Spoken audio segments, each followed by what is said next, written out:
Ezekiel chapter 10. The glory of the Lord leaves the temple. Then I looked up at the bowl, over the heads of the cherub angels. The bowl looked clear blue like sapphire, and there was something that looked like a throne over it. Then the one sitting on the throne said to the man dressed in linen clothes, "Step into the area between the wheels under the cherub angels. Take a handful of the burning coals from between the cherub angels and go throw them over the city of Jerusalem." The man walked past me. The cherub angels were standing in the area south of the temple as the man walked to them. The cloud filled the inner courtyard. Then the glory of the Lord rose up off the cherub angels near the threshold of the door of the temple. Then the cloud filled the temple, and the bright light from the glory of the Lord filled the whole courtyard.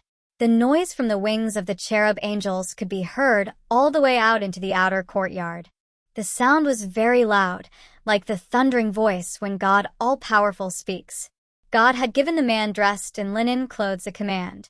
He had told him to go into the area between the wheels among the cherub angels and get some hot coals. So the man went there and stood by the wheel. One of the cherub angels reached out his hand and took some of the hot coals from the area between the cherub angels. He poured the coals into the man's hands, and the man left. The cherub angels had what looked like human arms under their wings. Then I noticed that there were 4 wheels. There was 1 wheel by each cherub angel, and the wheels looked like a clear yellow jewel. There were 4 wheels, and they all looked the same. They looked like there was a wheel in a wheel. They could go in any direction when they moved, but the cherub angels did not turn around when they moved. They went in the direction that the head was looking. They did not turn around when they moved. There were eyes all over their bodies. There were eyes on their backs, on their arms, on their wings, and on their wheels, on all 4 wheels. These wheels were what I heard called the area between the wheels. Each cherub angel had 4 faces. The first was the face of a cherub, the second was the face of a man, the third was a lion's face, and the fourth was an eagle's face. These cherub angels were the living beings I saw in the vision by the Chebar Canal.